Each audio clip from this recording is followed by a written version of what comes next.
Bonjour à toutes et à tous, on se retrouve aujourd'hui en direct au Chalet d'un monde de jeu avec des invités exceptionnels. Un invité qui vient pour la toute première fois, Bruno Catala. Bonjour Bruno. Bonjour, écoute, moi je suis ravi de découvrir le chalet. Oui. J'avais hâte en fait. Oui, tu vois, il y a du bois, tu me posais la question, est-ce qu'il y a du bois ? Il y a du bois au chalet, effectivement. Et nous avons également Eliette et Jérémy qui sont des habitués qu'on voit très souvent. Exactement, bonjour à tous. Bonjour à vous deux, Eliette et Jérémy Freil. Vous êtes, j'ai bien prononcé le nom de famille ? Nickel. Parfait. Vous êtes les co-auteurs de Bruno, donc première fois que vous venez au chalet, effectivement.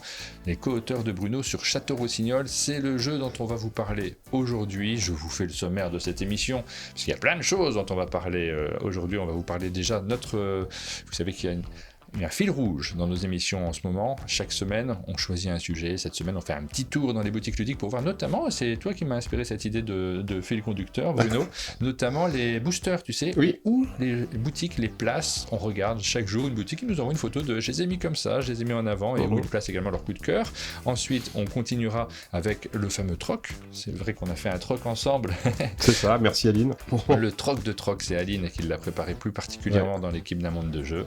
On vous parlera du jeu dont il est question aujourd'hui, vous le voyez indiqué en bas de l'écran, Château-Rossignol. On sera en visio avec Vincent Dutré. Alors là, moyen technique exceptionnel, j'espère que Encore tout révision. fonctionnera bien. Voilà. Exactement. En cours d'émission, on retrouvera Vincent et c'est un vrai plaisir pour moi de recevoir aussi comme ça à distance. Peut-être un jour on arrivera à l'attirer au chalet, ça fait partie de mes rêves, mes achievements. Si écoute, j'arrive un jour, lui il n'aura pas besoin de venir 5 fois pour avoir son bug, je le dis par avance. En mode de visio avec effectivement Vincent Dutré, on terminera avec la minute culturelle. Voilà pour le menu de cette matinale. C'est parti. C'est votre premier jeu, Château-Rossignol ? À tous les deux ? Alors, pas tout à fait. Pas tout à Jérémy fait. en a déjà fait tout seul et puis il a fait des scénarios Ah oui. aussi. Bon, ça, je vais peut-être te laisser le présenter toi. Ensemble, on a fait un scénario aussi pour Guilty, le 3e opus, Fontainebleau, avec Yoann Servet.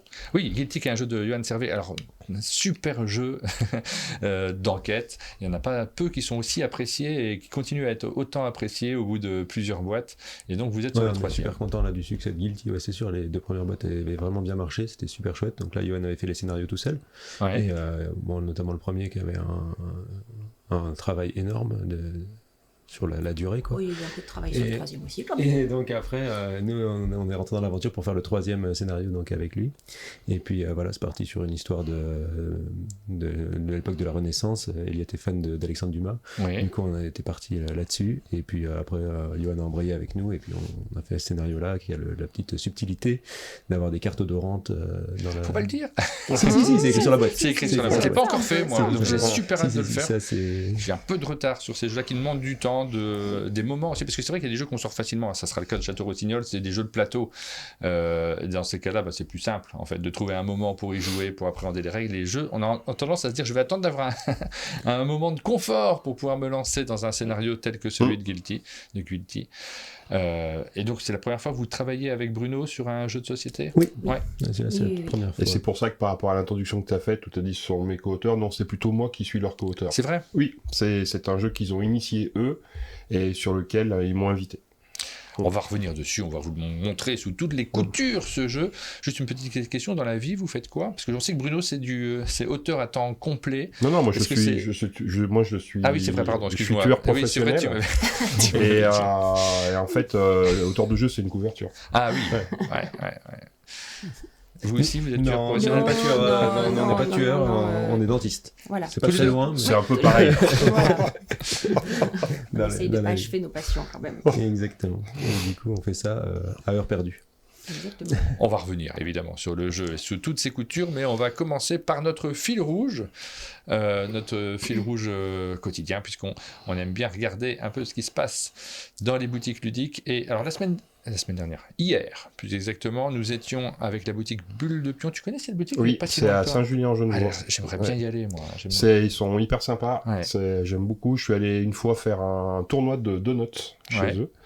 C'était très cool. Et c'est la particularité d'une boutique qui est dans une ville de petite importance. Ouais. Donc je pense que s'ils faisaient que du jeu, ça serait compliqué. Par contre, ils font jeu et bande dessinée. Un peu de passion. Ils font pas de vélo. Non, j'aimerais bien. Mais par contre, du coup, c'est vachement, enfin, leur façon de fonctionner, elle est vachement intelligente parce que, du coup, ils ont pas forcément tout, ni en BD, ni en jeu, mais par contre, ça leur permet de faire des choix, et c'est des choix assumés, c'est des choix affirmés, ce qui leur apporte un niveau de conseil qui est vraiment pertinent. Donc ouais, j'aime beaucoup leur concept. Ouais. Alors, ils nous avaient pas montré, ils avaient montré que leur coup de cœur hier, mais après ils nous ont renvoyé la photo où, mais si, on les place aussi les boosters, regardez, ils sont là. Donc voilà comment ils placent leurs boosters. Assez accessible là pour le coup, parce que la question se pose à chaque fois de comment on les place. Ouais. C'est quand même des jeux qui sont dans des tout petits formats. Parfois, les ludicaires ont raison. Alors, c'est peut-être moins le cas pour les jeux de société, mais en tout cas, c'est complètement le cas pour les boosters de jeux à collectionner. Ouais. Ils se méfient aussi du vol sur ce genre de... Donc, c'est souvent un peu inaccessible. Ouais. Donc, voilà, leur zone. Et aujourd'hui, on est avec la boutique... on part à Roanne, avec la boutique Terre de Jeu. Ouais. Donc, le panier à booster, ils ont un panier à booster proche de la caisse. Les gens ne peuvent pas le louper, vous pouvez voir le texte qu'ils nous ont envoyé, on pioche dedans en arrivant ou en repartant. C'est vrai que ça fait partie aussi des petits achats qu'on peut trouver juste à côté de la caisse au moment de partir. Tu ne l'as pas prévu nécessairement, mais tu as les petits boosters qui sont présents, et est-ce qu'on voit certains des tiens là, oui, ici, il y a 6 Salt. Il y a 6 Salt. Et puis il y a le duel Seigneur des Anneaux aussi. Notre fils les trouve toujours, les boosters. Nous, à la boutique, systématiquement, booster de l'Orcana. L'Orcana, il est l'Orcana à fond, et il part pas d'une boutique sans son booster l'Orcana. On voit l'intérêt aussi, c'est un achat facile. Oui. C'est pas trop cher, alors quoique je sais pas combien ça coûte l'Orcana, mais c'est... On est à 6 euros pas à peu près. 90, non, 5,90 plutôt, dans les 6. Dans les 6, ouais, et c'est ça, il arrive à se l'offrir avec son argent de poche, en général, c'est... Et le racket aussi à l'école. Enfin, moi j'en ai discuté avec lui l'autre soir, mais moi j'ai peut-être des infos que t'as pas. C'est ça qui lui file les... Le panier à booster, là, qui est juste à côté de la boutique. Alors on leur a demandé, là, évidemment, comme à tout le monde, s'ils ont des coups de cœur plus particuliers à partager. Donc pas de section coup de cœur dans cette boutique-là. Les jeux sont rangés par type de mécanique pour la plupart. Et donc ils se baladent, c'est eux qui font le conseil directement, qui se promènent, mais pour le client qui arriverait, il ne va pas les chercher lui-même. Donc ça dépend aussi de la dynamique et puis du choix du ludicaire. C'est intéressant de voir comment ça fonctionne à chaque fois. On continuera demain ce petit tour. Je suis très content de cette idée. Moi, ça m'a fait plaisir de me promener dans différentes boutiques et de voir. Je pense qu'on le refera sous d'autres angles. C'est chouette parce que toi, typiquement, quand moi je me promène en France, où que j'aille, je passe, enfin où que j'aille, peu importe s'il y a une boutique à proximité, de toute façon, je vais voir tout le temps. Ouais. Et j'aime toujours regarder comment c'est organisé. J'aime aussi regarder comment les gens conseillent les jeux. C'est toujours intéressant. Est-ce que tu arrives à passer incognito ou est-ce que les gens te reconnaissent dans les boutiques? Les deux. Tu mets ton chapeau et tes moustaches. Non, mais de toute façon, ce qui est sûr, c'est que moi, je me fais jamais connaître. Ah, tu dis pas qui tu es? Non, je vais jamais rentrer dans une boutique en disant « Hey les gars, je suis là !» Il y a un moment donné, ça va, quoi. Moi, on m'a dit que tu te déplaçais avec un orchestre. Donc voilà, et donc du coup, des fois, tu vois que les gens t'ont reconnu. Éventuellement, dans leur regard, tout ça, il y a ceux qui ont envie de discuter, il y a ceux qui osent pas aussi, tu vois, voilà. Et puis voilà. Puis après, il y a ceux qui savent pas du tout. Et pour moi, ça me va parfaitement. J'ai pas besoin voire même presque je préfère, en fait, tu vois, Mais il y a une période où j'étais moins visible, où c'était très rigolo quand quelqu'un m'expliquait un de mes jeux, en fait. J'ai lancé sans faire exprès. Ça doit être assez drôle. Surtout quand on t'explique un jeu que tu connais pas. Quand on t'explique ton jeu avec des règles que, non, elles sont pas dans la boîte, en fait. Il y a ceux qui savent que c'est un tueur professionnel de Dead Ring. Oui, bien sûr, ouais. J'ai toujours mes cotons-tiges avec moi. Merci de nous permettre de voir ce que font les collègues, nous dit Patrice Pilet. Effectivement, moi je trouve ça passionnant en réalité, parce que ça fait partie des petits lieux. On pose souvent la question de l'avenir des boutiques, ce qui se passe. C'est des sujets qui sont à la fois passionnants et parfois inquiétants, pour ceux qui se demandent si l'avenir est rose ou pas. Mais c'est quand même des lieux qui sont habités. Oui. Il y a des lieux qui sont complètement neutres. Je pense qu'on rentre, pour les vendeurs de chaussures, mais il y a certaines chaînes de magasins qui sont tous un peu pareils. On s'en fiche que ça soit dans telle ville ou telle autre. C'est sans doute pas vrai ce que je dis, mais quand même, vous avez compris l'essentiel de... Je fais gaffe parce que je sais que je vais me faire engueuler. Mais non, mais dans les boutiques, elles sont toutes tellement différentes les unes des autres. Il y a peu de chaînes, en fait, dans ce domaine-là. Il y a les GSS, mais on parle là des petites boutiques spécialisées qui ont une âme particulière. On va vous parler de Château-Rossignol, mais juste avant, on avait lancé une opération spéciale. Si Aline m'entend, c'est ton moment, Aline, si tu veux venir nous en parler également. Une opération spéciale sur le troc de jeu. Donc ça, on remercie déjà l'éditeur Cru Games qui a accepté cette idée-là de vous faire partager. Je vais laisser ma place à Aline parce que c'est plus chouette également, vu qu'elle est plus au courant de ce qui se passe. Je te mets à l'écran, je te laisse. Elles sont là, juste à côté de moi. Il y a tout ce qu'il faut juste à côté. Tiens, je te laisse le micro. Bonjour Aline. Bonjour tout le monde, ça va? Vous avez bien dormi? Je vous ai encore pas vu moi ce matin. Oui, on a super bien dormi. On était impec. Eh ben, si je viens là, c'est parce qu'effectivement, on avait lancé une petite opération un peu spéciale à l'occasion de la sortie du jeu Troc. Chez Gre Games, qui est un jeu que tu co-signes avec Serge Lager, qui est magnifiquement illustré par plusieurs personnes, par Jean-Marie Minguès, par Pierrot et par Bruno Tati. Et on avait eu une petite idée un petit peu inspirée par le titre, ça s'appelle Troc, et on avait proposé au moment de Noël un troc de Noël. L'idée, c'est que vous pouviez échanger quelque chose d'insolite. Ouais. Contre une boîte de troc dédicacée. Donc, on voit que la boîte, elle est encore sous cello. Donc je Bruno, vais tu as les du dédicacer travail. après, tout à fait. Ouais. Donc, aujourd'hui, tu dédicaces. Et ensuite, moi, je pourrais envoyer les boîtes que tu as échangées. Alors, on avait fait un petit formulaire. Les gens l'ont rempli. On a reçu plein de propositions, des propositions très différentes les unes des autres, mais toujours impliquantes, qui impliquaient les gens. Exactement, ouais. Il y en a qui étaient très drôles, qui étaient totalement humoristiques, mais avec une vraie recherche. Il y en a qui étaient touchantes. Enfin voilà, chacun y a mis son cœur et c'était super chouette. Donc j'ai vraiment aimé cette idée. J'ai aimé ce qui a été proposé en fait. Et du coup, ça m'a tellement plu que je vous ai demandé le fichier avec les mails, et puis j'ai passé une bonne partie de mon dimanche à écrire à tout le monde pour envoyer un petit message personnel, parce que je pense que c'est la moindre des choses, quoi. Moi, je pense que les gens t'ont répondu. Oui, tout à fait. Donc j'ai plein de mails dans tous les sens. Mais moi, ça me va, parce qu'en fait, on fait les jeux pour ça. Les jeux, c'est du lien social avant tout. Donc du coup, là, justement, ça le met en avant. Tu nous rappelles ce que tu as choisi, du coup, parmi toutes ces propositions? Alors, j'ai choisi le parrainage d'un veau. Dans une ferme du Beaufortin qui est vers donc ils m'ont envoyé un long mail qui est du côté de Saint-Jean-de-Maurienne. Et donc du coup ce parrainage, donc il va falloir que je donne un nom à un veau qui sera pour de la production laitière pour faire du fromage de Beaufort. Et alors attends, justement, on a des petites images de ça. Ouais, c'était une particulièrement bonne idée parce qu'on a mangé du coup du fromage excellent hier. Alors Martin, si tu peux nous mettre ça. Voilà, alors voilà, on peut vous montrer, on vous fait participer à notre repas d'hier, parce que les gens qui fabriquent donc ce Beaufort nous en ont envoyé pour qu'on puisse le partager. Et donc, c'est ce qu'on a fait. On a fait un repas où on a goûté du Beaufort, alors différents types de Beaufort. Du Beaufort d'été et du Beaufort d'hiver. Moi, j'avoue, j'ai eu une petite préférence pour celui d'hiver. Ouais, moi aussi. Ouais. Mais de toute façon, ils étaient super tous les deux. Et puis, donc du coup, si j'ai tout compris, le parrainage aura lieu cet été. Et j'irai, de toute façon. C'est pas si loin, c'est à 1h30, je pense, de chez moi. Peut-être même j'irai à vélo, en fait. Ça fait 120, donc c'est bon, en passant par les Aravis, c'est cool.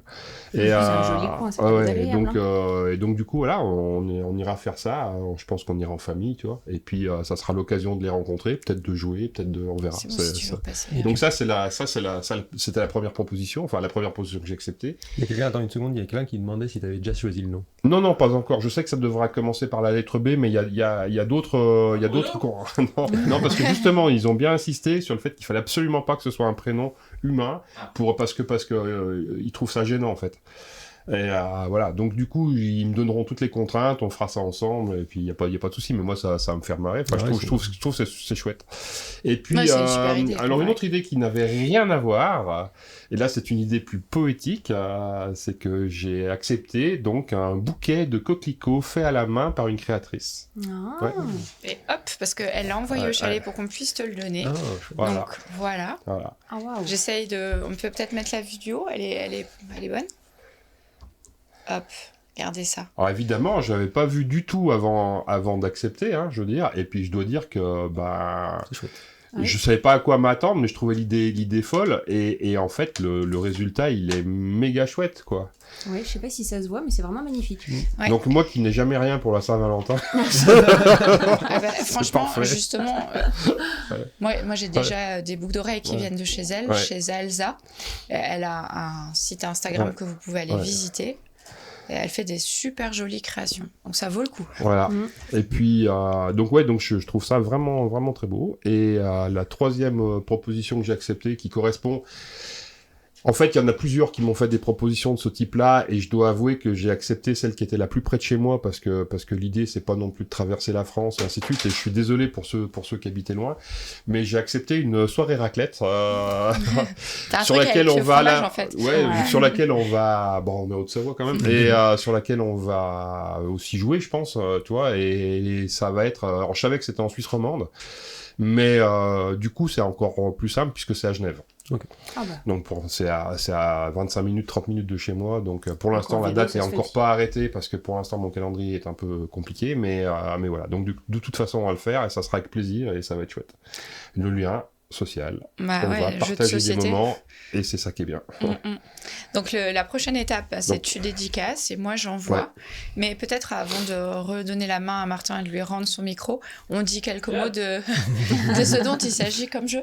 Qu'est-ce qu'on fait dans Troc? Alors dans Troc, en fait, on est des nains, puisqu'on est dans l'univers de Nidavellir, et en fait, à chaque tour, on va récupérer des cartes équipements qu'on va devoir, enfin les cartes qu'on récupère en début de tour, c'est pas celles qu'on aura à la fin du tour, parce que obligatoirement, on va devoir en mettre un certain nombre à l'échange.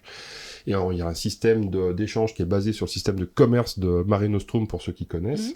Et ces cartes-là, à la fin du tour, on va les faire des combinaisons de cartes soit toutes identiques, soit toutes différentes, pour soit faire du pognon, avec des cartes toutes identiques, soit récupérer des améliorations qui vont nous permettre de nous développer, d'être plus puissants, avec des cartes toutes différentes. Et c'est un jeu qui se joue en 20 minutes à 2 joueurs, 30-40 minutes au maximum à 4 joueurs, c'est dynamique, ça marche super, il y a une possibilité de faire la combo magique qui permet de gagner la partie immédiatement.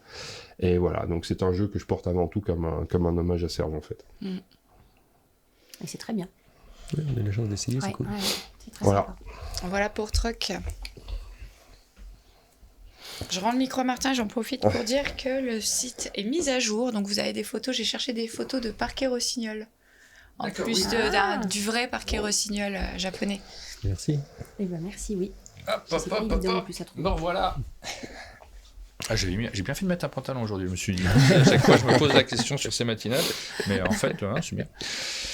Alors, on se retrouve, on va bientôt recevoir Vincent Dutray, on va bientôt le recevoir en visio pour pouvoir discuter un petit peu avec lui de ses illustrations. Un petit mot, on va en parler un tout petit peu avant parce qu'on n'a quasiment pas parlé de Château-Rossignol.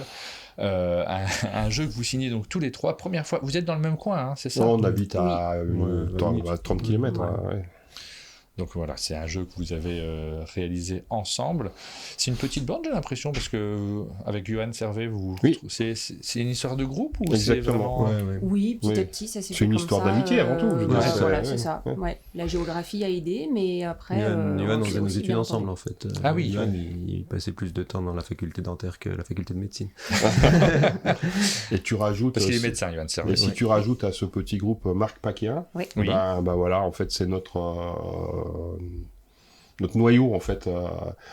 Contrairement à d'autres, tu sais, c'est la mode des collectifs d'auteurs partout, etc. Nous, on veut absolument pas faire ça. Donc, par contre, on se voit à l'envie. Ouais. Voilà. Oui, tu pourrais monter un collectif Surtout d'auteurs pas. avec de l'amitié, l'échange, le partage. Non, à partir du moment où ça devient structuré avec un côté un peu, voilà, ça m'intéresse plus. Je préfère que ça soit spontané, que ça soit notre envie, il n'y a pas de régularité, c'est au rythme qu'on veut. Et c'était déjà ce qu'on avait sur les soirées Annecy, qui était absolument pas, structuré, si tu veux, voilà. Et donc, c'est ça qui me plaît. À partir du moment où ça devient structuré, j'ai plus envie d'y être. C'est bon. Vous travaillez effectivement sur des jeux, alors c'est très local, effectivement, on l'a dit avec Johan Servet. Johan Servet qui fait beaucoup de jeux d'enquête. Oui, Il y en a un très chouette d'ailleurs en cours chez Yellow. Qui devrait arriver un de ces quatre un jour, j'espère. En tout cas, j'ai hâte de pouvoir y jouer parce que je l'ai vu passer plusieurs fois. Et ça fait longtemps d'ailleurs qu'il est chez Yellow, ce jeu de puzzle. Bah, c'est un ovni, Ouais. ce qu'il a fait. C'est un ovni plutôt, un objet ludique non identifié. Pour moi, ce qu'il fait là, c'est de la science-fiction. Ouais. C'est-à-dire que depuis le début, j'ai été scotché par son concept, puisque je l'ai vu quasiment tout de suite. Il me l'a montré immédiatement. J'ai été scotché par le truc immédiatement. Il m'a dit, ah, mais si tu veux, on pourrait faire un scénario, tu pourrais me faire un scénario, etc. Il partage. Ah oui, vraiment, ça, il est dans le partage à fond, Johan. Et moi, j'aurais bien aimé, si tu veux, mais pour moi, en termes de conception, ça me dépasse totalement. C'est-à-dire que je me sens, je suis admiratif, bluffé et incapable de créer quelque chose avec ça parce que je ne comprends pas. Ouais. Je comprends comment on joue, mais je comprends pas comment on peut concevoir ça en fait. Et ça, je me sens simplement, bravo quoi. Enfin, tu vois. Jérémy, c'est Johan aussi qui t'a proposé de travailler sur Guilty ? Oui. On a testé le premier Guilty quand il l'avait fait avant qu'il soit même signé, etc. Ouais, donc on fait partie de l'aventure depuis le début en backup, quoi, comme ça, juste pour donner nos avis, pour tester ses réalisations, etc. Et puis oui, après, c'est quand on a dit que quand il cherchait encore des gens pour faire des scénarios pour Guilty, il nous avait proposé d'en faire un, quoi. Et puis c'est comme ça que ça s'est fait, ouais. Vous avez fait du Carte Aventura, du Unlock aussi ensemble ? Oui, c'est ça, on a fait un Carte Aventura Hollywood, on a fait Unlock, le scénario du Tour du Monde en 80 cartes, là. Ouais. Donc ça on a fait ensemble, en fait, oui. Alors tu sais, quand t'avais souvent Vincent Dutray au téléphone, j'ai Johan à peu près tous les jours au téléphone aussi, effectivement. Quand on a une idée, on n'a pas toujours de la chance. Donc voilà. Et oui, donc le jeu de puzzle là qui va s'appeler Fragments, ça va vraiment être un truc super, quoi. Vraiment, ça va être chouette. Garder un œil dessus, et j'ai eu la chance de faire un scénario avec lui aussi là-dessus, et c'est vraiment super cool. D'ailleurs, je l'ai amené si jamais tu voulais tester. On verra en fonction du temps dont on dispose, parce que ça c'est le casse-tête aussi. Sur le scénario, tu veux dire d'Unlock ? Non, de fragments, de puzzle. De fragments, ouais, d'accord, de fragments. Ah oui, bah si, bon, pourquoi pas, ça me plairait beaucoup. Si on a le temps de tout faire. Ouais. Moi, je suis toujours partant. Château Rossignol, on va en dire deux mots, juste de la mécanique, parce qu'on va recevoir, on arrive dans les horaires qu'on a donnés à Vincent, donc on va essayer de se connecter. Ça, je stresse toujours. Moi, c'est sur les connexions que je peux stresser éventuellement. C'est un jeu, alors cette fois-ci, pas du tout narratif, c'est pas du tout un jeu d'enquête. Alors, je suis pas d'accord. Ah oui, d'accord. Je vous laisse m'en parler, comme ça sera Non, mais simple. je vais laisser Jérémy et Elliot, qui sont à l'origine du projet, parler de jeu, mais par contre, simplement sur le côté, ce n'est pas un jeu narratif, je ne suis pas d'accord. Un jeu très fort. Ben voilà, un jeu narratif, c'est pas nécessairement un jeu où on lit des choses. Ouais. C'est un jeu où on vit quelque chose et où à la fin on est capable de raconter l'histoire qui s'est passée. Et de ce point de vue-là, Château Rossignol est complètement narratif. Bah là, c'est vrai que le jeu repose complètement sur le thème. C'est pas un thème plaqué pour le coup. C'est Jérémy qui a eu l'idée au départ. J'étais un petit peu fascinée par ce concept de plancher Rossignol, hein, donc un plancher qui va émettre un son quand on marche dessus. Ça fait vraiment un pétillement. Voilà. Et donc la légende dit que ça servait d'alerte pour empêcher les intrusions des ninjas dans les châteaux. Et donc Jérémy a dit « Oh, c'est quand même dingue cette idée, il faudrait en faire un jeu ». Donc c'est vraiment de là que ça vient. C'est pas un thème qu'on a rajouté quelque part sur une mécanique. Tout découle de l'idée et la mécanique, il a fallu la trouver après. Mais c'est vraiment un jeu mécanique quand même aussi. Ah oui, bien sûr. Déjà, on a le roi de la mécanique, Bruno Catala, au-dessus, dans le milieu du garage. Des garagistes, on en parle beaucoup. qui s'est joint à l'histoire. On disait que tu as déjà fait un jeu mécanique, le jeu que tu as signé chez Helvetia, si je me trompe pas. Oui, c'était un jeu de gestion, Jérémy, effectivement, ouais, tout à fait. Ça s'appelait Sabbath Magica, et oui, c'était un jeu complètement mécanique. Ouais. Après, le thème a été modifié pour Helvetia Games, parce que tous les jeux de cet éditeur devaient coller au thème de la Suisse, et donc représenter la Suisse. À la base, il était plus narratif, du coup, et le thème faisait les mécaniques du jeu aussi. C'était une sorte de fête d'Halloween, où on envahissait, on hantait un village, en fait. Bon, ça a été transposé sur le truc de la Suisse, mais je pars souvent en fait effectivement plutôt du thème et d'implémenter des mécaniques qui correspondent au thème que l'inverse. Donc du coup ça fait à la fin des jeux où le thème est difficilement modifiable, quoi. On va essayer de se connecter à Vincent, on va voir comment ça fonctionne, on tente. Alors là c'est la visio qu'on lance en cours d'émission, je l'ai rarement fait en fait, sans dire bonjour à nos invités juste avant, donc j'essaye de me connecter. Et hop, vous le voyez qui apparaît. Ouais, j'ai l'impression que tout marche. Je m'excuse pour ceux qui regarderaient cette émission en live sur Twitch. Il est possible que vous ayez de l'écho, puisque forcément les micros sont pas très loin de l'écran, donc il est possible que nos micros captent également le son de Vincent. Bon, ça fait partie de la magie du direct. Par contre, ceux qui regardent en replay sur YouTube, j'aurais corrigé tout ça normalement. Merci de nous avoir rejoints. Donc, il est quelle heure là en Corée ? Là, il est 16h30 à peu près, quelque chose comme ça. Voilà. 16h30 en Corée. Milieu d'après-midi. Et donc, on a cette possibilité de pouvoir te recevoir en même temps et de discuter ensemble. C'est un vrai plaisir parce que, ouais, il y a des illustrations de Vincent Dutrait sur ce jeu, sensiblement différentes de ce qu'on voit d'habitude d'ailleurs, parce que on reconnaît ta technique, hein, on reconnaît ton trait que j'adore, moi personnellement. Ça me fait plaisir de le voir à chaque fois. Mais tu as un petit peu changé quelques petits éléments. Je te laisse en parler, tu le diras beaucoup mieux que moi. Oui, déjà, je suis très content. Bonjour à tous et à toutes. Je suis très content de découvrir Jérémy et Eliette parce qu'on ne s'était jamais vus. Exactement. Et nous aussi. Et là, c'est là où tu vois que t'avais rien perdu jusque-là. Les villas. On peut jeter une boîte à la tête de Bruno en direct ? Toujours. On le fait souvent. Non, pour Château Rossignol, ce qui était chouette, c'est que j'ai travaillé avec Cyril Daujean de Castle Game.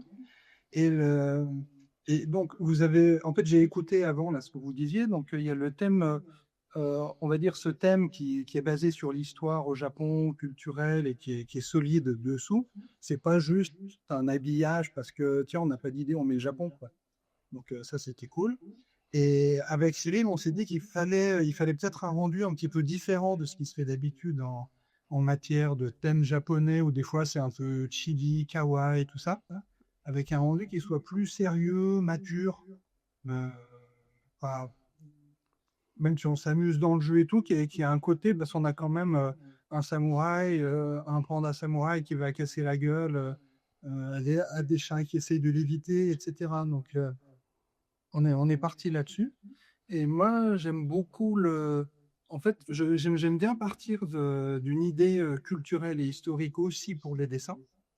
Et comme au Japon, j'aime beaucoup le travail des artistes qui travaillaient la gravure sur bois, ce qu'on appelle le woodblock printing, où ils gravaient sur bois leurs dessins et puis après ils superposaient les couleurs petit à petit comme ça. Où je me suis dit, tiens, je vais essayer de travailler un rendu dans cet esprit, avec un dessin un petit peu à la serpe, beaucoup plus, entre guillemets, plus simple, plus tendu, presque du travail de silhouette, des ombres très très noires en aplat, et ensuite très peu de couleurs, et essayer de donner le sentiment que ça a été imprimé de cette manière-là, quoi. Donc, c'était une manière d'explorer les choses différemment, et c'était justifié, et ça fonctionnait bien dans l'esprit du jeu, quoi. D'où les illustrations que donc je montre là en même temps. Je règle plein de trucs en même temps, ce qui fait que à l'écran, j'espère vous montrer tout ça au fur et à mesure. C'est compliqué de faire de la vision en direct. Je suis content qu'on y arrive. Je suis ravi même qu'on y arrive. Ici, on voit quelques cartes qui défilent. Donc, on n'est pas encore rentré dans le détail du jeu. On va en parler plus particulièrement. Mais il y a à la fois des cartes, il y a le plateau, évidemment. Un petit mot d'ailleurs sur qu'est-ce qui pourrait me le pitcher rapidement, ce principe de jeu? En fait, c'est attrape-moi si tu peux. Ouais. C'est-à-dire que c'est un jeu à 2 joueurs, asymétrique, avec une équipe de ninjas qui va tenter de pénétrer un château pour récupérer des vases dans lesquels il y a des reliques. Et pendant ce temps-là, donc eux, leur objectif, c'est d'être furtifs, de réussir à choper les vases qui vont bien, etc. Et pendant ce temps-là, il y a un garde qui lui piège les lames de parquet pour tenter qu'elles sonnent si un ninja passe dessus, ce qui permet de le faire apparaître et éventuellement de le capturer. Donc il y a un joueur qui essaye de capturer 3 ninjas pendant que l'autre essaye de récupérer les 5 vases sacrés. Donc voilà, attrape-moi si tu peux, je pense que ça résume le jeu. C'est ça. On voit un peu l'idée de dualité un peu entre, il y a vraiment il y a un personnage seul de l'autre côté et puis un groupe de l'autre côté. Moi, je voulais aller jusqu'au bout, que ce soit assez radical, c'est-à-dire qu'il y a on va dire, il y a l'équipe bleue, il y a l'équipe orange, et puis comme ça, c'est limpide, c'est évident, c'est très lisible, et jusque sur la couverture, où on a cette vue plongeante comme ça, comme une fenêtre. J'aime bien faire des fenêtres dans mes illustrations, des fenêtres vers un monde. Donc ça fait une fenêtre sur le monde du panda qui est plutôt éclairé et lumineux, et puis autour le monde des ombres qui est celui des chats ninjas qui vont essayer de piquer les reliques et les trésors. Puis là, ce qui est très chouette dans la couverture que tu as proposée, c'est que Après, chacun aura sa propre lecture, aimera plus, aimera moins, entre guillemets, le style et tout ça. Mais par contre, le fait d'avoir choisi cette trappe vue de dessus et qui est, orientée en oblique par rapport au carré naturel de la boîte, fait que de toute façon, cette boîte-là, dans un rayon, tu ne peux que l'identifier. Ah ouais. Et donc, du coup, tu peux que capter l'attention parce que nécessairement, c'est différent de tout le reste et forcément, ça va attirer le regard. Et ça, pour moi, c'est déjà un atout, en fait, par rapport à la multitude de jeux qu'on a en magasin. Oui, et ça raconte une histoire aussi. Hein. Il y a un côté assez. Je sais que tu es sensible à ça, Vincent, mais tes personnages, ils vivent. On a l'impression, moi je trouve en tout cas, que ces personnages-là nous racontent directement un début d'histoire qu'on va suivre derrière en jouant au jeu de société. Je veux toujours que, justement, par exemple, le chat qui est au premier plan, il nous regarde. On est là, mais on n'est pas là en même temps, quoi. Donc ça permet d'accrocher le regard du spectateur, on va dire, et puis après d'entrer dans l'image, et puis après il y a plusieurs couches de lecture. Et le fait d'avoir tourné la boîte, moi souvent j'aime bien faire ça dans les illustrations, les pencher un petit peu. Par exemple pour Hit, les courses de voiture, je penche toujours parce que ça dynamise plus. Oui. Et puis là, je me dis, mais je vais y aller carrément, quoi. Donc, on va approcher fort. Et puis ça se justifiait aussi parce qu'avec Cyril, on avait l'idée de glisser le titre dans un tampon, comme un seau. Vous savez, comme les seaux au Japon, là, quand on a un petit carnet, puis on visite différents temples ou les seaux de la poste, on met ces tampons, c'est comme des timbres un peu là-dessus. On s'était dit, tiens, on pourrait arriver à caser le titre là-dedans, puis ça permet en plus après de faire un titre qui soit assez original quand on l'utilise tout seul. Et comme ça faisait un peu des carrés dans des carrés dans des carrés, ben, à un moment, ça fonctionnait pas mal comme ça, quoi. Au lieu d'avoir une boîte... c'est toujours le problème avec le carré, c'est que le carré, c'est une forme qui est parfaite. C'est très difficile à déstabiliser, comme les pochettes de disques, des vinyles, etc. Ben, on a le carré, 4 côtés égaux, donc c'est dur à déséquilibrer. Mais alors là, vous dites, bon, 45 degrés, et puis je dis... C'est marrant d'entendre tes contraintes parce que ça paraît tellement naturel. Enfin, nous, de notre point de vue, on a eu l'impression que c'était assez évident tout ce que tu as produit. Et c'est rigolo d'entendre un petit peu le cheminement que tu as pu faire toi et les réflexions que tu t'es faites pour en aboutir à ça. Et on voulait, en tout cas, j'en profite, te remercier en direct parce que nous, c'était un peu un rêve. Hein. Là, déjà, réussir à faire le jeu avec Bruno, c'était trop cool. Et d'être édité par Sandcastle Games, c'était génial. Et on s'est un peu dit, il nous manquerait plus que Vincent Dutré, un illustrateur. On comprend ça. Ouais, là, on a décroché le Graal, honnêtement. Et vous pouvez arrêter là. Non, mais c'est ça. De voir qu'en plus... Puis avec Vincent, on n'a pas dû chanter. L'implication que tu as mis dans le projet et le rendu que c'est encore mieux que ce qu'on espérait, honnêtement. Donc, vraiment, le produit fini, il est magnifique. Et donc, un grand merci, quoi. On est hyper contents. Merci à vous d'avoir créé ce jeu aussi. Parce que sans le jeu, moi, je ne pourrais pas faire grand-chose. Alors j'en profite, compter Vincent, parce qu'on va continuer, nous, à parler aussi de Château Rossignol derrière, mais t'es quand même illustrateur de plein de jeux qu'on adore. Je veux dire aussi que moi, en tant que je bricole des jeux, j'adorerais qu'un jeu que je bricole soit illustré par Vincent. Ça serait tellement formidable pour moi, mais les éditeurs me proposent en général de le faire. Ce qui me déçoit à chaque fois, je leur dis, vous êtes sûrs là? Parce que il y a bien mieux. Comment ça marche en ce moment? Tu as plein de projets actuellement. On t'a vu beaucoup sur Hit, tu l'as cité. C'est vrai que c'est un jeu qui a marqué, j'ai l'impression, dans ta nombreux, comment on appelle ça, ludographie, oui, tout simplement. Oui, c'est un jeu qui est assez marquant. Parce qu'il a un gros succès en même temps, donc ça donne une sacrée visibilité. Bah oui. Et puis surtout parce que Days of Wonder a pris le pari de continuer à le développer. Et c'est-à-dire que là, on a déjà fait 3 extensions. Je ne crois pas cacher de trucs, mais c'est parti pour qu'il y en ait d'autres encore à la suite, pour rajouter des circuits, des voitures, etc. Donc ça, c'est un projet au long cours et puis qui est aussi très intéressant parce que c'est un bac à sable d'illustration, de technique, etc. Mais après, j'ai un petit peu moins de projets de jeux ces temps-ci, aussi parce que j'ai pas mal basculé du côté de Star Wars Unlimited depuis quelques temps. Et il se trouve que je suis en train de devenir un des illustrateurs du pool de base, donc ça occupe beaucoup. Oh, dis donc. Voilà. Ah, et ça prend beaucoup de temps, ça je me rendais pas compte. Ça continue à bien marcher déjà, puisqu'il y a des projets autour de ce jeu-là. On en parle beaucoup des TCG, et puis aussi certains parlent du risque du changement peut-être d'époque où peut-être ça marcherait moins bien les TCG, mais en tout cas, à t'entendre, on n'y est pas encore sur ce projet-là en particulier. Je sais pas, et puis je ne peux pas trop parler de trucs, mais là, vu comme c'est parti, non, je m'inquiète pas trop, quoi. Ouais. Ça C'est classe. bien, et puis les commandes tournent bien, c'est un plaisir de travailler là-dessus, et puis de travailler cet univers et tout. Donc, et je dois te dire qu'on a eu, en tout cas sous ton trait, des univers complètement différents ces dernières années. On a parlé de Hit, je t'avais pas vu, je m'attendais pas à te voir sur un jeu de voiture, parce que c'est vrai qu'on l'a dit, hein, ton style est tellement, je trouve, expressif. Il nous raconte des histoires qu'on te voit souvent, on t'a souvent vu en tout cas dans des univers un peu fantastiques pendant une longue période. Avec Hit, on est dans un contexte complètement différent, avec le jeu aussi. Vous en avez fait pas mal, hein, tous les deux. Oui.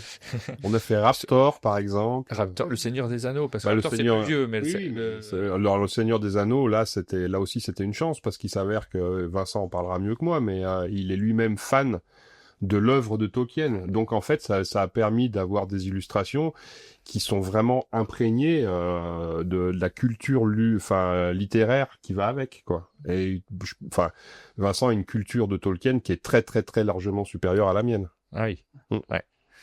Bah oui, puis pour le Seigneur des Anneaux, comment dire, moi je revendique et j'ai grandi comme ça, j'ai appris l'illustration comme ça, d'une lignée, on va dire, de l'illustration vraiment classique, traditionnelle, et j'essaye d'apporter à ça une vision moderne. Mais il se trouve que quand on parle du Seigneur des Anneaux, aujourd'hui, les gens, quand on leur parle du Seigneur des Anneaux, en fait, ils pensent au film. C'est-à-dire que c'est comme s'il n'y avait rien eu avant 2000 ou 2005, même 2010, et puis etc. Alors que moi, j'ai découvert ça dans les années 80, gamin. Je l'ai lu 3 fois de suite, tellement ça avait été un choc et une révélation. Et donc, moi, je me suis dit, j'ai plutôt envie de rendre hommage à cette lignée de l'illustration que sont les illustrateurs, les frères Hildebrandt, Ted Nasmith, etc., même à Tolkien lui-même, qui avait fait des illustrations, avec un univers qui, en fait, qui à l'époque était beaucoup plus coloré et beaucoup moins, entre guillemets, mature que l'est l'univers de Peter Jackson qu'il a mis, et de John Ho. Et de John Ho, qui a inspiré sans doute très fort Peter Jackson avec ce côté un peu sombre. Un côté qui est un peu plus aussi jeu de rôle grandeur nature, un peu plus inspiré par le médiéval fortement, alors que si on regarde souvent les premières interprétations qui ont été faites des textes, c'était beaucoup plus libre et beaucoup plus fantastique. Quand Tom Bombadil intervient, on est quasiment avec des licornes et des arcs-en-ciel partout. Hein. C'est assez étonnant. Hein.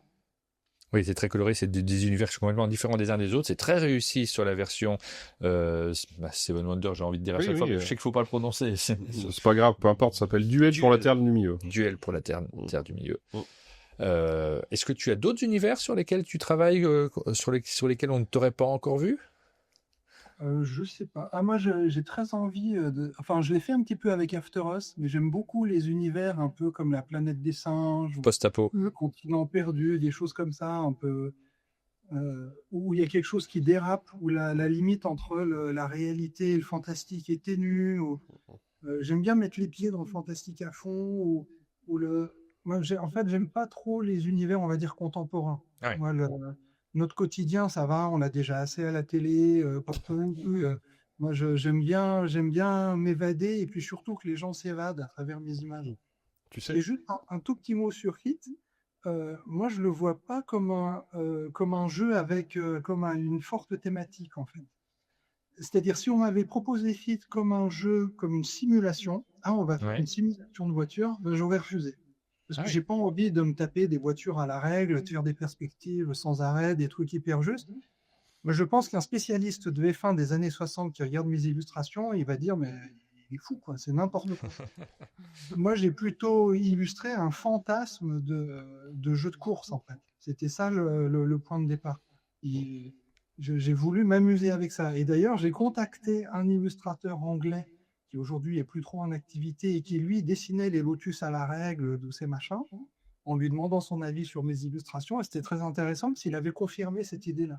Il m'avait dit, ouais, c'est pas très juste, mais ça le fait, quoi. C'était ça l'idée, quoi. Et tu sais sur quoi j'adorerais te voir? Un slip? Non. Tiens. J'aimerais beaucoup que tu aies l'occasion un jour de mettre Dune en image. Ah oui. Ça fait partie aussi des choses. Là, c'est marrant parce que je pense que ça ferait le même effet que pour le Seigneur des Anneaux. Exactement. C'est bien à ça que je pense. De Jodorowsky et des choses comme ça. Ouais. Et des premières couvertures qui ont été faites il y a longtemps, qui étaient assez impressionnantes en termes de couleurs et d'originalité, plutôt que de revoir une esthétique qui, pour moi, fait un petit peu guerre au Moyen-Orient, des choses comme ça qu'on a vu et que j'apprécie aussi. Mais ouais, à Dune, là, c'est assez basse aussi. Déjà sur Star Wars, on a bien envie de voir à quoi ça va ressembler quand même, parce qu'après le Seigneur des Anneaux. Mais il y en a déjà des Il y en a déjà, il y en a déjà fait. J'ai pas vu moi. J'irai voir alors. Exactement. J'ai pas vu passer. On arrive à la fin de cette séquence, ça va être le moment de notre petite publicité. Déjà, on te remercie, Vincent, d'avoir participé à cette émission. Moi, je réitère mon invitation. Si tu passes en France à un moment et que tu as quelques jours en trop, vraiment, ça serait un... C'est délicat, hein, les occasions se font rares, hein. Puis c'est toujours un peu serré, tout ça. Ouais, je me doute bien, puis tu es très demandé aussi. Mais bon, voilà. Si à un moment tu te dis, ouais, le chalet. En plus, c'est sur la route, le chalet. Non, mais tu pars de, je sais pas, moi, de Cannes ou de n'importe où, tu te dis, je veux rentrer en Corée. C'est sur la route. Non, mais c'est vrai. C'est toujours sur la route. Je sais pas si tu prends la route pour aller en Corée. Bon. Mais en tout cas, l'invitation, moi, je la réitère à chaque fois parce que j'adorerais, en fait, passer du temps aussi, évidemment en vidéo, mais au chalet pour pouvoir parler un peu plus longtemps que... On a plein de choses à discuter. Ouais. Voilà. Ou en émission, évidemment, on peut le faire. On voit que ça marche en visio également. On n'en fait pas beaucoup, mais c'était un plaisir de t'avoir ce matin pour parler de Château-Rossignol. C'est le moment de la publicité. On fait une petite pause de notre côté. On embrasse Vincent. Et puis, on se retrouve juste à Vincent, en tout cas. Salut, Vincent. Merci beaucoup. À bientôt. Salut.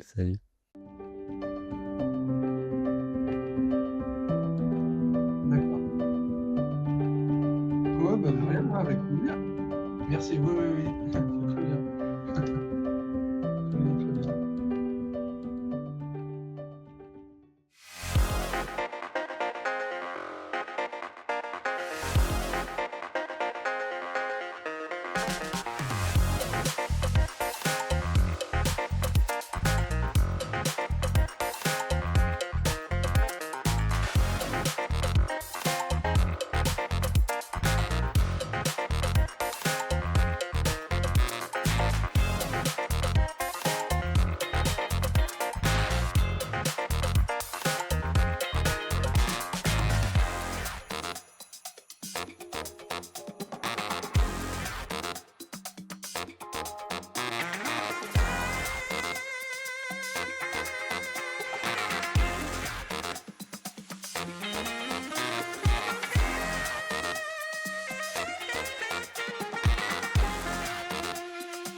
se retrouve ensemble pour continuer à parler de Château Rossignol.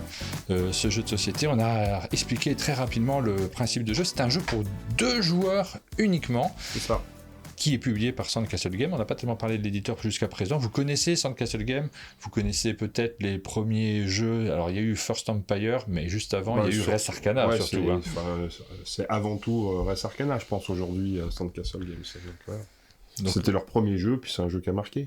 Bah oui. Oui, qui a marqué pas mal de monde, effectivement, qui continue de marquer des gens, parce qu'il s'est installé, il a gagné l'As d'Or, je crois, hein, si je ne me trompe pas en version... Je suis pas sûr, parce que je crois qu'ils ont été obligés de redonner le prix à Donald Trump. C'est vrai. Mais c'est vrai, je me rappelais plus de cette...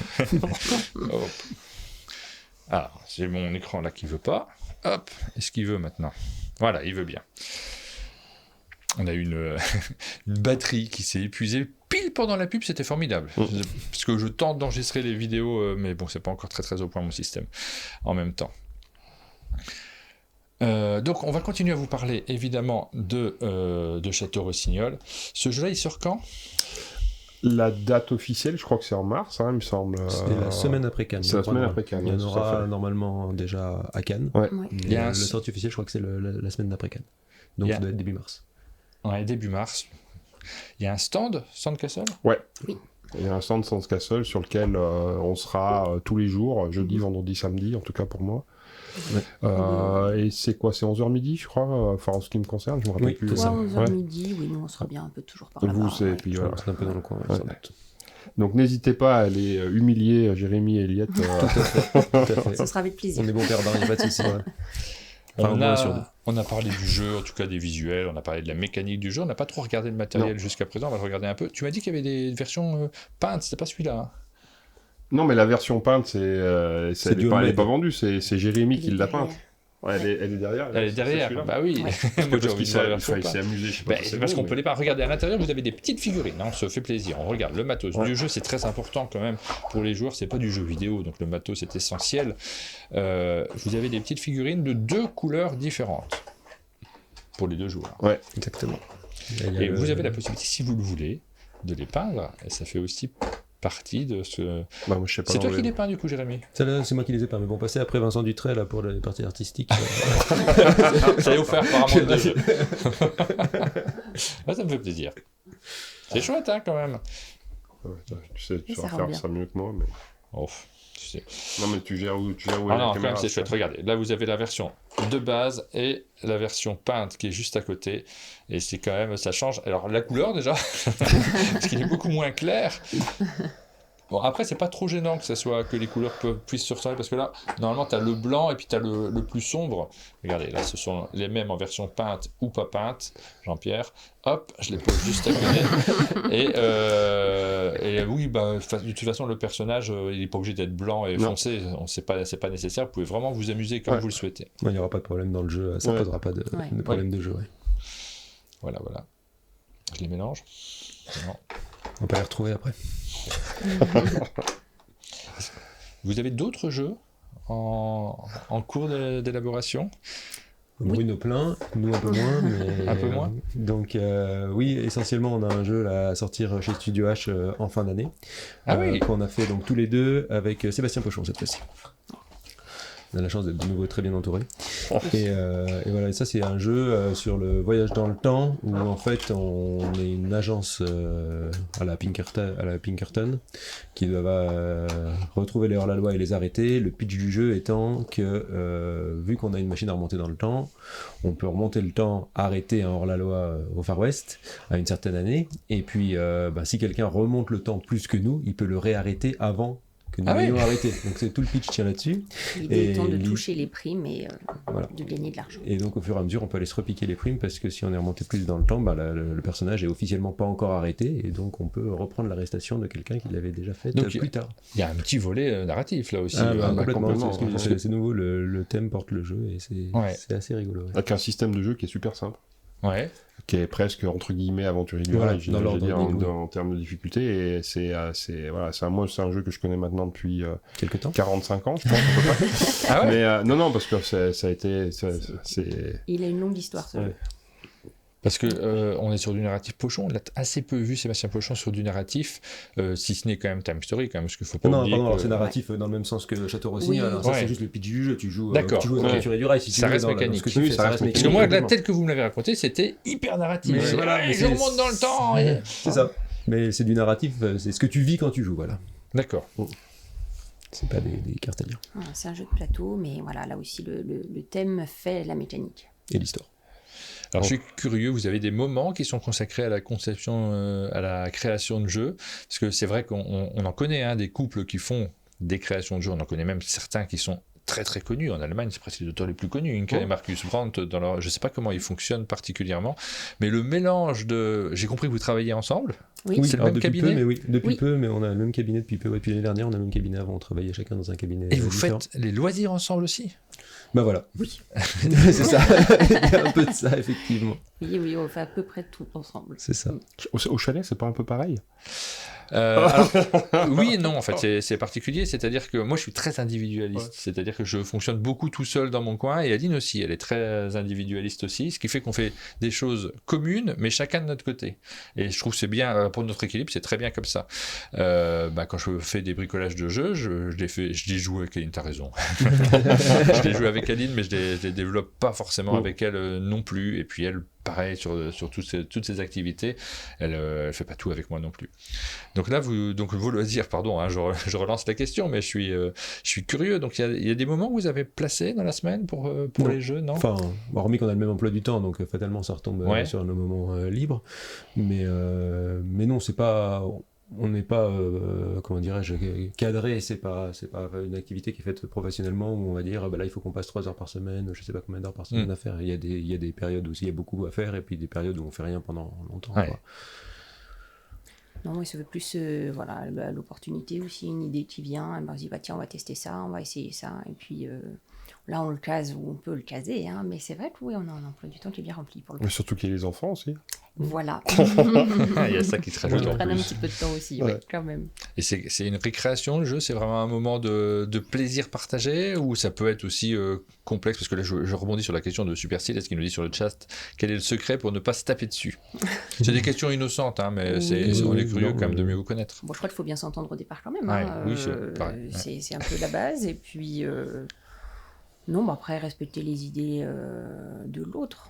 Mais on est content de le faire ensemble, parce que là, pour le coup, il n'y a vraiment pas d'obligation. Mais d'ailleurs, même pour monter le cabinet ensemble, il n'y avait pas d'obligation, et on a été content de le faire, et on n'y trouve que des avantages. Donc, tant que c'est comme ça continuera comme ça. Après, le jeu, c'est quand même une récréation, effectivement. On le fait parce que ça nous fait plaisir, on n'a pas d'obligation à le faire.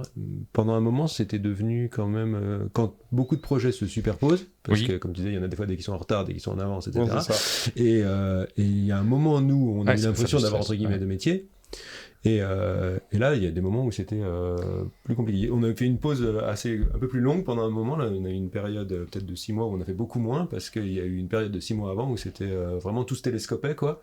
Et oui, là, tu dis, waouh, c'est quand même... Moi, je ne veux pas me permettre de parler pour toi, mais mon sentiment à moi, je veux dire, c'est qu'il y a eu aussi un moment de frustration qui a généré un recul, parce qu'en fait, les deux projets dont on parle, qui sont Château Rossignol et donc Pinkertime, c'est 2 jeux qui sont signés depuis longtemps. Ah oui. Et sur lesquels les éditeurs, on va le dire gentiment, ont traîné. Oui. Et ce qui veut dire qu'à un moment donné, tu peux même avoir le sentiment d'être totalement découragé, parce qu'en fait, il n'y a rien qui avance. Tu as signé un jeu, tu as été content, puis finalement, le calendrier qui a été promis, qui a été signé, etc., n'est pas respecté, mais il est loin de ne pas être respecté. Voire même, si on avait voulu jouer le contrat, on aurait même pu récupérer nos droits. Et donc il y a un moment donné où en tant qu'auteur, ça génère en fait une frustration, et éventuellement même, ça peut même te dire, j'ai plus envie en fait. Tu vois, et tu finis même peut-être sur certains jeux, au moment où ça sort, par même plus être content en réalité. Alors c'est pas le cas là maintenant si tu veux, mais tu vois, cette phase-là, elle peut être hyper décourageante en fait. Et moi j'ai senti, c'est du feeling, mais j'ai senti ça chez vous à un moment donné. Oui, sur l'autre projet, c'est vrai que voilà, nous, on n'espère pas en vivre, on ne fera pas notre vie là-dessus, donc ça reste des projets plaisir. Mais c'est vrai que, oui, comme tu dis, il y a un peu de frustration quand ça avance pas. Et puis parfois, en plus, des emails où, tiens, par contre, les règles, ce serait bien de nous les relire, c'est possible pour lundi. Ah oui, mais là, on est samedi, puis comment dire, on avait des projets, nous, pour ce week-end. Et ça, c'est dur à gérer. Ouais. Ça, c'est la vraie question que moi je me pose, même à titre individuel. C'est l'équilibre entre. Parce que la plupart des auteurs de jeux sont quand même des amateurs, donc ils utilisent leur temps de loisir pour faire du jeu. Et en face, les éditeurs, c'est leur travail, c'est leur boulot. Donc ils ont des contraintes de boulot, d'organisation du temps par rapport à ça. Ils le font avec leurs objectifs à eux, forcément. Mais quand les demandes arrivent, parfois c'est lié à un festival, à quelque chose. Puis tu veux bien faire, donc fatalement tu vas le faire. Oui, comme tu dis, c'est du plaisir. Puis tu dis que quand même, c'est pas tous les jours, donc t'as envie. Donc voilà, donc tu fais, donc tu rajoutes ça. Et c'est vrai qu'il y a des... Voilà, nous on a eu des périodes où c'était beaucoup plus dense et des périodes beaucoup plus... Et là maintenant, on est à nouveau dans une période qui est positive. Parce que maintenant Château Rossignol sort et puis franchement on a attendu, ça a été frustrant par moment, mais le résultat il est juste fou en fait. Moi de mon point de vue, après les gens ils apprécient le jeu comme ils veulent, mais moi je suis ravi. Ce que vous êtes en train de finaliser sur Pinkertime, ça va être chouette aussi. Là maintenant enfin ça réavance et ça arrive. Super, et du coup il y a à nouveau de l'exaltation si tu veux. Mais tu vois dans cette vie d'auteur en fait t'as ce up and down en fait qui est sur les différents projets qui parfois peut être lourd en fait. Et la complexité aussi du jeu de société où souvent il y a plusieurs projets en même temps, donc 3-4 projets qui se chevauchent, ce qui n'est pas forcément le cas pour quelqu'un qui écrit ou qui c'est aussi de la création, mais en général on se concentre sur une chose qu'on finit. Vous avez combien de projets en cours ? Du coup, dit maintenant c'est terminé, donc celui-ci, et puis après toi tu as... Donc un scénario de fragments avec Johan. Dans les choses qui vont arriver sur 2, et puis après des choses qui sont à différents stades, d'évolution, quoi. Donc des choses qu'il faut présenter justement à Cannes cette année, des choses comme ça. Ça sera l'occasion. Mais qui ne sont pas signées, quoi. Donc voilà. Il y a quelqu'un qui demande si c'est pas trop dur de bosser avec moi. N'hésitez pas, je n'écoute pas. Comment dire Comment le dire gentiment Non, pas du tout. On a eu un bonjour papa-maman.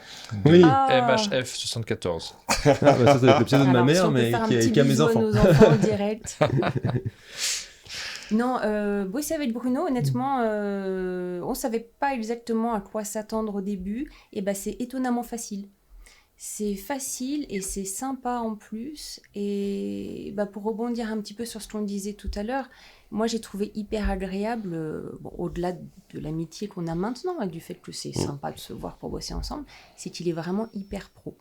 Ah ça, on peut pas dire le contraire sur Bruno. Ouais. Mais ça c'est hyper agréable parce que justement quand il faut relire des règles ou apporter une idée ou faire un test, potentiellement il va te dire attends, là cet après-midi je suis pris, je m'en occupe demain, je t'écris demain soir, et le lendemain soir, tu as un mail hyper détaillé, sérieux, tu sens que le test a été poussé, il a été fait, tu as un retour qui est juste, on n'est pas toujours d'accord sur tout, mais c'est toujours argumenté et bien présenté, bien rédigé, et ça c'est vraiment chouette, quoi.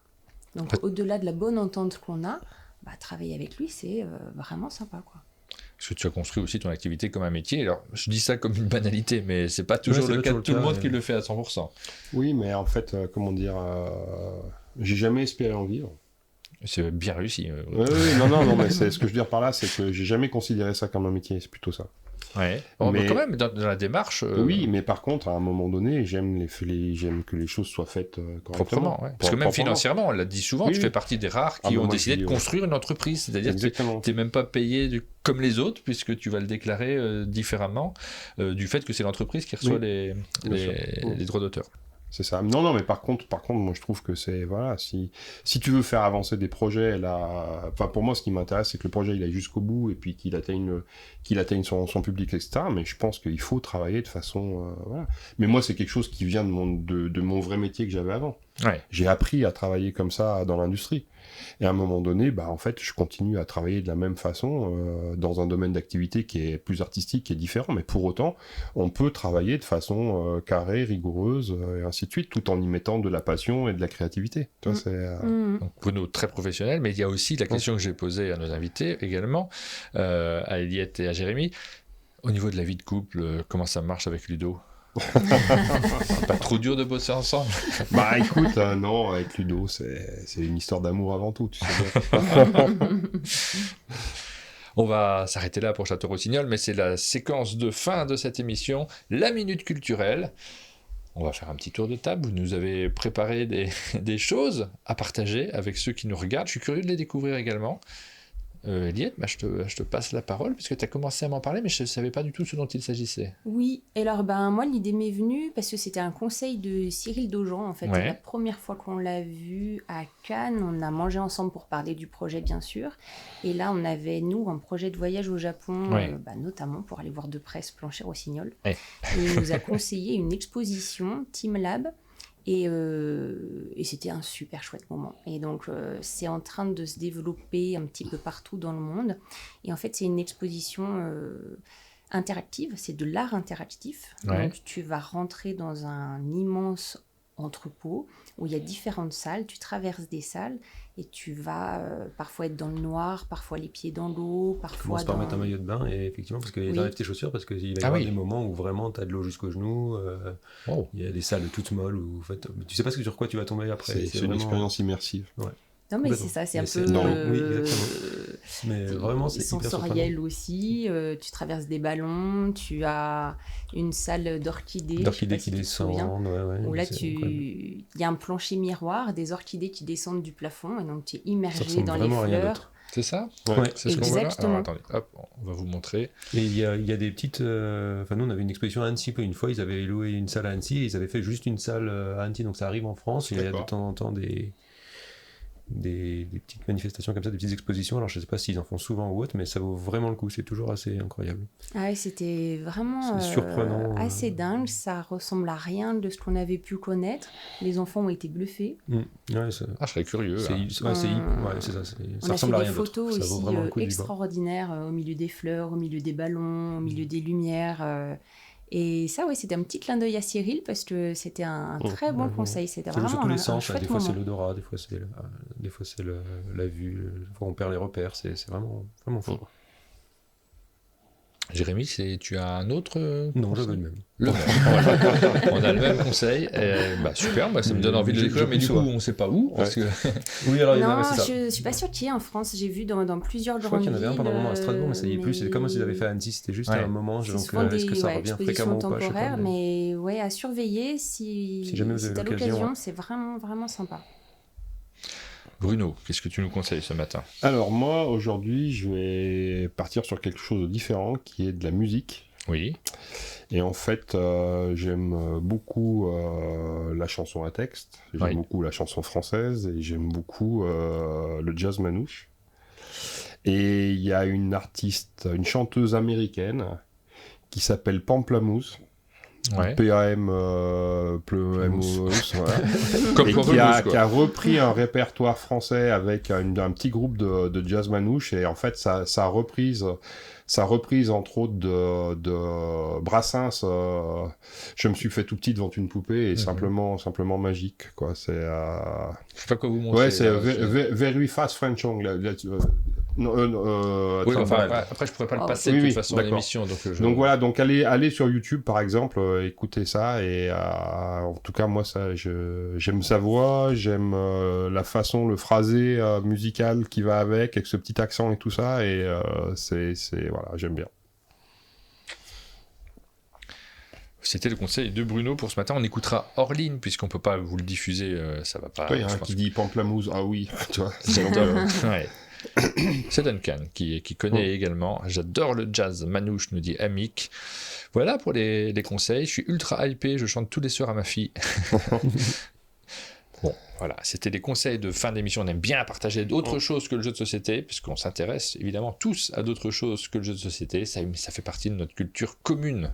Le jeu, la musique, les spectacles, tout ça, c'est passionnant. Merci beaucoup à vous trois pour cette matinale. Merci à toi. Nous, on va jouer maintenant. On va se lancer dans la partie de Château Rossignol. C'est aussi ce qu'on aime faire, évidemment, et vous découvrirez tout ça sur la chaîne un petit peu plus tard. C'est la fin de cette émission. Demain, on se retrouve avec Pénélope. Demain, émission spéciale. Évidemment, on va parler des jeux qui vont arriver, comme c'est le fil conducteur de cette émission-là, du jeudi. Mais vous savez que c'est la semaine, soi-disant, du Blue Monday, un peu tristoun. Vous avez peut-être vu, comme parmi les marronniers de l'époque. Je crois que c'est un peu tiré par les cheveux comme truc, mais bon, peu importe. Tu vois ce qui me reste. On va faire l'inverse, nous, demain, avec Pénélope. On va évoquer des choses qui nous font immédiatement plaisir dans plein de domaines différents. Ça sera le fil conducteur de cette émission-là de demain. Donc, soyez présents si vous voulez avoir la banane, tout simplement, parce qu'on va essayer de se donner une bonne humeur dans la matinale de demain. Bonne journée à tous et à demain. Salut. Merci beaucoup, bonne journée.